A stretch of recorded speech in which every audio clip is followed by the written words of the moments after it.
የተሳሳተ መንገድ ላይ ነበርኩ ማለት ነው? አይ የህይወት ትምህርት ቤት ላይ ነበርሽ። ከዚህ በላይ ግን መማር አልፈልግም፣ በቅቶኛል።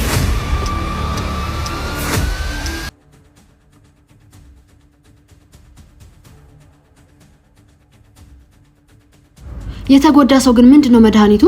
ትምህርት እንጂ መጎዳት የሚባል ነገር የለም። በነበሩት ፍቅረኛዎቼ የተጎዳሁት፣ የተካርኩት፣ የተሰቃየሁት ለትምህርት ነው? አዎ፣ ግን አንቺ የተደጋገመብሽ በአንዱ መማር ስላልቻልሽ ነው። ፍቅርን ባልኩ ፍቅርን ባስቀደምኩ ፍቅርን በመረጥኩ ነው። የማይገኘውን ነገር መምረጥና መፈለግ ከዚህ በላይ ዋጋ ያስከፍላል። ፍቅር ነው የማይገኘው? ፍቅር ቢኖርና ቢገኝ 9 ኤክሶች ይኖርሽ ነበር? ኖ፣ አንድ ይበቃሽ ነበር።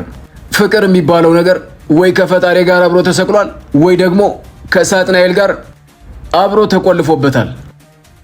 አንተ ግን ፍቅረኛ አለ? አዎ አለኝ፣ ግን ከሷ ሰላምና ፍቅርን ታማኝነትን አልጠብቅም። ልብህን ሰጥተሃታል? ልብ የሚሰጠው ለባለቤቱ ነው። እሷ ደግሞ የስጋዬ እንጂ የልቤ ባለቤት አይደለችም። የልቤ ባለቤት ራሱ ልቤን የሰራው ፈጣሪ ነው። የተሳሳተ መንገድ ላይ ነበርኩ ማለት ነው?